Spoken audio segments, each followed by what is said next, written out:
Now, again, the Prime Minister and his team, supposedly the great champions of transparency in government, couldn't be flying higher, 94 seats, all the rest of it, right? So now is when they put the hammer down. Now is when they're going to try to change the system to basically put the Daniel Andrews model of government at the national level. His Attorney General, yes, seen here with the Prime Minister when, of course, they were planning to censor the internet before the last election. Geez, how did no one run on that? How did no one push them on that at the last federal election? These were the people who wanted to censor the internet.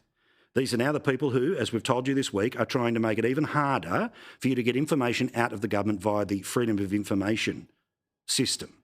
Firstly, they want to charge you more, and they want to make it easier for any documents that are slightly controversial to not be released. Some reaction. Lawyers are the first of the many groups coming out to say that the cabinet transparency issue is only going to get worse, and the darker things are, the closer things can move towards institutional corruption.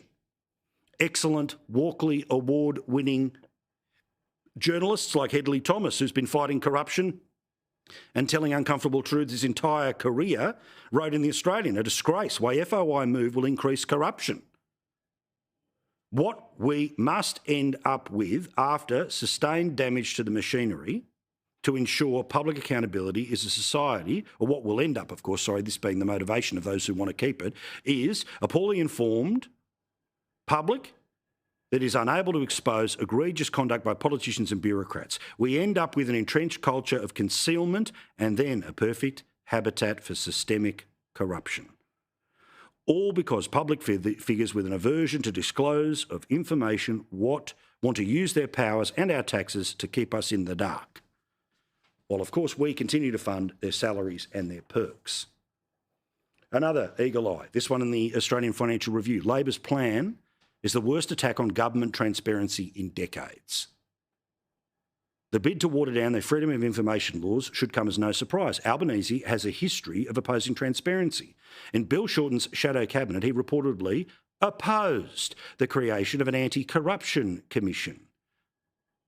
He resisted the release of prime ministerial diaries. We've reported on that over many months, using the very freedom of information laws they are planning to make tougher, and is currently fighting the release of documents that would reveal who he has met with through Labor's Pay for Access subscription program for business and lobbyists.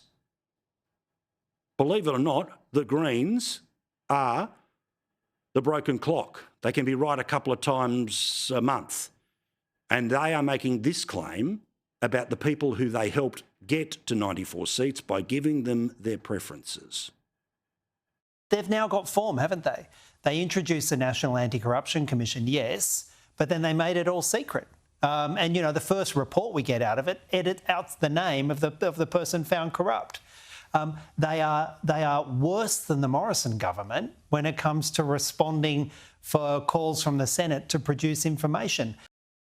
I mean, it is outrageous.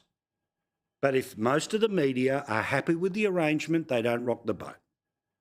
You notice the people that are writing the toughest criticism of this are people that don't have to work in and around the machinery of government. They're not sitting there all day, every day, desperately hoping for information to fall from the Prime Minister's office. They're the ones that love the little side dinners and the side drinks and access, and Sky News. Well, of course, we don't have to play that game, which is why we'll keep telling you what they are trying to do. We will tell you as they are pulling the wool over our eyes, as they are trying to tighten up a system. If it requires any legislation, may everyone who is not a Labor MP vote against it. If they vote for it, they are part of the problem. You may also notice that there's not a lot of screaming about this in teal social media land. I wonder why. Transparency, in part, was one of the reasons they were able to win so many Liberal seats, because the perception was that the then Liberal government wasn't doing enough. Well, this Labor government is being described by the Greens as being even worse. Yet where is the outrage? Where is the special report on Four Corners? Where's the rolling coverage in the Turnbull Times? Geez, I wonder why they're giving this bloke a pass.